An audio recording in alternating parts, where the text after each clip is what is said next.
TV actor Hina Khan అని చెప్పి ఆవిడ క్యాన్సర్తో ఫైట్ చేస్తుందండి. చాలా కాలం నుంచి ఫైట్ చేస్తుంది. ఆవిడే స్వయంగా ఇన్‌స్టాగ్రామ్‌లో కూడా పోస్ట్ చేసింది. దేని గురించి? ఈ మునగాకు గురించి. డైలీ నేను మునగాకు పౌడర్ తీసుకుంటున్నాను. అందుకే క్యాన్సర్ వచ్చినా గానీ తట్టుకోగలిగాను అని. సో, మనలో క్యాన్సర్ రాదు అని ఏ ఒక్కడం కూడా చెప్పే పరిస్థితి లేదండి. అందరికీ ఛాన్సెస్ అయితే కనపడుతున్నాయి. సో, యాంటీ క్యాన్సర్ ఫుడ్స్ ఏవైతే ఉన్నాయో ఇప్పటి నుంచే అలవాటు చేసుకుంటే పోలా. పైపెచ్చు ఈ మునగాకు ఎంత టేస్టీగా ఉంటుందంటే కరెక్ట్‌గా వండాలండి.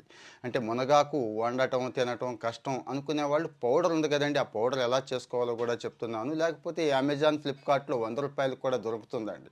అది చేసుకోవడం బెటర్. ఇక ఇంటి పక్కనే దొరుకుతూ ఉంటుంది కాబట్టి అటు పప్పులో వేసుకోవచ్చు. ఇక రకరకాల పచ్చళ్ళు కూడా చేసేవాళ్ళు మన వాళ్ళున్నారు. నా సలహా ఏంటంటే ఇలాంటి వాటిని ఎట్టి పరిస్థితుల్లో మిస్ అవ్వకండి.